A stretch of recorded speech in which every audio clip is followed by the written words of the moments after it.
Carlos Santana, a brief biography. Carlos Santana is a Mexican-American guitarist, songwriter, and musician, who is regarded as one of the greatest and most influential guitarists of all time. Santana is a pioneer of Latin American jazz and Latin rock. Over the course of his musical career, he has created melodic, blues-based, and jazz-influenced music set against African and Latin American rhythms played on percussion instruments that are not usually heard in rock, such as congas and timbales. Carlos Santana was born in Atlan, Jalisco, Mexico, on 20 July 1947. From an early age, Santana became interested in music. At the age of 5, he began learning to play the violin. And at the age of 8, he had begun learning to play the guitar under the tutelage of his father, who was a mariachi musician. Santana had a younger brother, Guillermo Jorge Santana, who would also become a professional guitarist. From the moment he began learning the guitar, Santana was influenced by blues musicians such as John Lee Hooker, B.B. King, Mike Bloomfield, Javier Batiz, and T-Bone Walker. He was also deeply influenced by Ritchie Valens. When the Santana family moved from Atlan to Tijuana, on the border with America, Carlos Santana joined local bands along the Tijuana Strip. It was while performing with these bands that he first began to develop his own style and sound, and gained the confidence and experience of playing in front of an audience. The Santana family eventually moved to San Francisco, California, where Santana's father found some steady work. Living in San Francisco, Carlos Santana witnessed and experienced the growing hippie movement. Here he was introduced to a variety of musical influences such as jazz, folk, rock, blues, R&B, etc. During this period, Santana encountered the music of Jimi Hendrix, the Rolling Stones, the Beatles, Mongo Santamaria, Tito Puente, Sly Stone, John Coltrane, and Miles Davis. All of them had a huge impact on him, especially Hendrix. Santana would later describe this experience as being in a university, where he got to absorb and learn from all those great musicians, gradually forming his own style.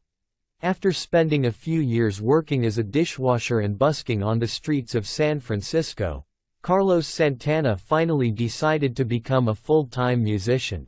In 1966, Santana, aged 19, was chosen as one of the guitarists for an ad hoc band to substitute for an intoxicated Paul Butterfield, who was scheduled to play a Sunday matinee at the Fillmore Auditorium in San Francisco. During the performance, Santana's guitar playing caught the attention of Bill Graham, who was the concert's promoter, and the audience. They were all impressed by the young guitarist. In October 1966, Carlos Santana, along with fellow street musicians Greg Rowley, David Brown, Rod Harper, and Marcus Malone, formed the Santana Blues Band. They played a blend of Latin-infused rock, salsa, jazz, blues, and African and Latin American beats and rhythms, which quickly gained them a following in the San Francisco club circuit. The band consisted of 5 members, with Santana on lead guitar, Rod Harper on drums, David Brown on bass, Marcus Malone on percussion, and Greg Rowley on lead vocals and organ. They gave their first audition at the Avalon Ballroom in San Francisco, in the summer of 1967. After their audition, concert promoter Chet Helms told them that they could never become successful playing Latin-infused rock. He even went as far as to suggest that Santana keep his day job as a dishwasher. By early 1969, Santana Blues Band was signed by Columbia Records. And Bill Graham became their manager. By this point, Marcus Malone had left the band, as he had been convicted of involuntary manslaughter and had begun serving his sentence in San Quentin State Prison. Michael Carabello replaced Malone and also brought in Nicaraguan percussionist Jose Chapito Arias. In May 1969, the band began recording for their debut album at Pacific Recording Studios in San Mateo, California. In August 1969, Bill Graham arranged for the band to perform at the Woodstock Music Festival in order to promote their upcoming debut album. On 16 August 1969, the band performed a 45-minute set, which turned out to be one of the surprises of the festival. The performance included an 11-minute energetic and throbbing instrumental called Soul Sacrifice. The performance was included in the Woodstock film and soundtrack album as well, both of which served to increase the band's popularity and introduced them to an international audience. On 30 August 1969, the band released its first studio album titled Santana. Over half of the album's length is composed of instrumental rock music. But after manager Bill Graham suggested that they write more conventional songs for better commercial success, they came up with their first two singles, Jingo and Evil Ways. The overall album managed to retain the essence of improvised music as if it were free-form jamming. Due to their popular Woodstock performance, the album became a major release. It was critically and commercially successful and went on to spend more than 108 weeks on the Billboard 200 Pop Album chart, peaking at number 4. The album also reached number 26 on the UK album chart. Their single, Evil Ways, was a US top 10 hit, peaking at number 9 and spending 13 weeks on the chart. The success of the band's Woodstock performance and debut albums suddenly put a lot of pressure on the band. The acclaim coming their way was instant and unexpected. It had thrown them into the spotlight. Carlos Santana and Gregg Rolie were beginning to go in different musical directions. Santana wanted to move beyond just blues and rock. He wanted to experiment and create more jazzy music with ethereal elements. As Santana grew more and more spiritual, he wished to reflect that aspect of his life in his music too. On the other hand, Rolie and some other band members wanted to continue emphasizing a hard rock sound, which had been a key element in establishing the band from the start. Around this time, Chipito Arias suffered from a near-fatal brain hemorrhage. Santana wanted to find a replacement for Chipito and continue performing. But the other members, especially Michael Carabello, were against the idea. The band was slowly beginning to disintegrate. On 23 September 1970, the band released their second studio album titled Abraxas. The title was taken from a line in Hermann Hesse's book, Damien. The album includes some of the best-known songs of the band, such as Black Magic Woman, Oye Como Va, and Samba Pa Ti. Carlos Santana, who was an admirer of Fleetwood Mac's songwriter Peter Green, decided to cover the band's song Black Magic Woman. The group also added to the song a cover of Gabor Szabo's instrumental Gypsy Queen. The band then covered Tito Puente's 1962 song, Oye Como Va, which was regularly played during live performances. The song achieved worldwide popularity after the album was released. Samba Pa Ti was an instrumental written by Santana after he heard a jazz saxophonist performing in the street outside his apartment. The album was a mix of blues, rock, salsa, jazz, and other musical influences. It was critically and commercially successful, peaking at number 1 in the Billboard chart, where it spent 6 weeks. The album remained on the chart for 88 weeks in total. Over the years, it has been regarded as one of the best and most important Latin rock albums of all time. The members of the band continued to have musical differences amongst each other. Tensions continued to grow over the band's musical direction. Coke. Escovedo encouraged Carlos Santana to take more control of the band's musical direction, much to the chagrin of some other members who were against the idea of one person taking control, as they believed it was a collective effort. Another major issue was the excessive use of drugs in the band, which worried Santana, as he thought it was affecting the band's performance. The band was also going through some financial problems during this time. Shortly thereafter, Michael Carabello left the band due to differences with Santana. On the 11th of October 1972, the band released its fourth studio album titled Caravanserai. For the recording of the album, many new members were brought in. Percussionists Armando Peraza and James Mingo Lewis replaced Michael Carabello. And bassists Doe Roch and Tom Rutley replaced David Brown. Tom Carter and Wendy Haas came in as keyboardists. Looking at the influx of new players, Neil Schon and Gregg Rolie decided to quit the band after completing the recording of the album. The album marked a clear change in musical direction toward complex jazz fusion instrumental pieces, influenced by Carlos Santana. Santana deliberately intended to move away from the popular rock salsa jazz fusion sound of the band's earlier albums toward a more experimental and contemplative jazz sound.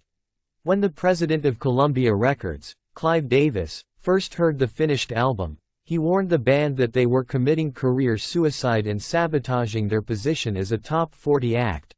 Upon its release, the album went on to reach number 8 on the Billboard 200 chart and number 6 on the R&B albums chart. Even though it was considered a critical and artistic success, it was not commercially successful. This album would mark the start of the decline in Santana's commercial popularity. During the year 1972, Carlos Santana became interested in the pioneering jazz fusion band Mahavishnu Orchestra, led by English guitarist John McLaughlin. McLaughlin was aware of Santana's growing interest in spirituality and meditation, and so he introduced Santana and his wife Deborah to the Indian spiritual leader Sri Chinmoy, who taught meditation in the U.S. Sri Chinmoy accepted Santana and Deborah as disciples. He also gave Santana the name Devadip, which meant the lamp, light, and eye of God. Santana and Deborah began living their lives according to the principles and rules laid down by Sri Chinmoy. During this period, Carlos Santana undertook several collaborations with other musicians. In 1973, Santana and McLaughlin recorded an album together titled Love, Devotion, Surrender, along with the members of the Santana Group and the McLaughlin Orchestra. In 1974, Santana collaborated with John Coltrane's widow, Alice Coltrane, for his first solo album titled Illuminations. The album consisted of avant-garde esoteric free jazz along with Eastern Indian and other classical influences. By now, Bill Graham's management company had assumed full responsibility for the affairs of the band. Graham warned Carlos Santana that the band needed to concentrate on getting back into the charts with the old sound and style that had made them famous. He was critical of Santana's move toward jazz instrumental pieces. Santana saw that Graham was right. Many early admirers of the band had turned away from their music, resulting in a drastic decline in sales. The band decided to change its musical direction once again. On the 26th of March 1976, the band released their seventh studio album, once again changing their lineup as well as their musical direction. The album had a strong funk and Latin sound, and it enjoyed considerable airplay on FM album-oriented rock stations with the instrumental piece Europa and the minor hit single Let It Shine. In Europe, Europa became a top 10 hit in many countries. It was the band's first album to enter the top 10 on the Billboard charts since Caravanserai in 1972. In March 1979, Carlos Santana released his second solo album titled Oneness, Silver Dreams Golden Reality. The album was released under Santana's temporary Sanskrit name Devadip and contains mostly ballads and instrumental pieces. In August 1980, Santana released his third solo album titled The Swing of Delight. This too was released under the name Devadip. The album features jazz drummer Tony Williams, saxophonist Wayne Shorter, double bassist Ron Carter, and keyboardist Herbie Hancock. By the early 1980s, Carlos Santana was running into conflict with Sri Chinmoy's teachings and rules which were imposed upon him in order to lead a spiritual life. Santana had become disillusioned with the requirements and demands he was subjected to by Sri Chinmoy, as they imposed stress upon his marriage and lifestyle as a world-famous rock musician. He began to feel that Sri Chinmoy's rules were unreasonable and restricting, especially regarding Sri Chinmoy's refusal to permit him and Deborah to start a family. Santana also felt that Sri Chinmoy was using Santana's fame to gain more visibility and attention. In 1982, Santana and Deborah finally ended their relationship with Sri Chinmoy. After splitting from Sri Chinmoy, Carlos Santana began recording his next solo album with R&B producers Jerry Wexler and Keith Olso.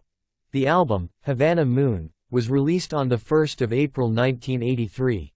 It features covers of Chuck Berry and Bo Diddley songs, and guest performances by Willie Nelson, Booker T and the MGs, the Fabulous Thunderbirds, and Santana's father's mariachi orchestra. During the 1980s, Santana grew tired of trying to churn out commercial hits to appease record company executives. And so he began collaborating and jamming on a regular basis, making several guest appearances with other musicians, such as John Lee Hooker, jazz pianist McCoy Tyner, living color guitarist Vernon Reid, African singer-songwriter Salif Keita, and the jazz fusion group Weather Report. Santana also recorded and performed with Nigerian drummer Babatunde Olatunji and Mickey Hart of the Grateful Dead. On 1 October 1987, Santana released his next solo album titled Blues for Salvador, which was dedicated to his son Salvador. The album won him the 1989 Grammy Award for Best Rock Instrumental Performance, his first Grammy. In 1988, Santana formed an all-instrumental group featuring saxophonist Wayne Shorter, jazz pianist Patrice Rushen, jazz bassist Alfonso Johnson, percussionists Chipito Arias and Armando Peraza, and drummer Leon Dugu Chancellor. The band toured briefly, receiving much acclaim and praise from the music press. In the early 1990s, Carlos Santana came out with a string of new albums. Spirits Dancing in the Flesh 1990, Malago 1992, Sacred Fire 1993, and Brothers 1994, a collaboration with his brother Jorge and nephew Carlos Hernandez. But all these albums were commercial failures, recording poor sales. Over the next few years, Santana toured extensively around the world but released no new album. Soon, he and the band were without a recording contract. In 1999, Arista Records' Clive Davis, who had worked with the band at Columbia Records, signed them. Santana and Davis collaborated with A&R man Pete Ganbard, as Santana decided to focus on commercial pop and radio-friendly music. For the album, they collaborated with contemporary guest artists such as Rob Thomas, Eric Clapton, Dave Matthews, Lauryn Hill, Mana, CeeLo Green, K.C. Porter, and Eagle Eye Cherry. The album, Supernatural, was released on 15 June 1999 and was an instant worldwide commercial success. It reached the #1 spot in 11 countries, including the US. The album's first single, Smooth, featuring Rob Thomas, was a #1 success worldwide and spent 12 weeks on the #1 spot in the Billboard Hot 100 chart. The next single, Maria Maria, featuring R&B duo The Product G&B, was #1 in the US for 10 weeks. The album sold an estimated 30 million copies worldwide and won 8 Grammy Awards, including Album of the Year and Best Rock Album. Santana broke the record held by Michael Jackson for the most awards in one night. Santana also won 3 Latin Grammy Awards, including Record of the Year. The album became Santana's most successful album ever, generating renewed interest in his music. Carlos Santana is widely regarded as one of the greatest and most influential guitarists of all time. In 1998, Santana was inducted into the Rock and Roll Hall of Fame. In 2002, he was inducted into the International Latin Music Hall of Fame. In 2003, he stood 15th in Rolling Stone magazine's list of the 100 greatest guitarists of all time. In 2004, he was honored as the Person of the Year by the Latin Recording Academy. And in 2005, Santana was honored as a BMI icon at the 12th Annual BMI Latin Awards for his unique and indelible influence on generations of music makers. Santana continues to record, tour, and collaborate with other musicians to this very day, thereby cementing his legacy for generations to come. Santana is truly an icon in the world of music, and we hope he continues to create music for many more years to come.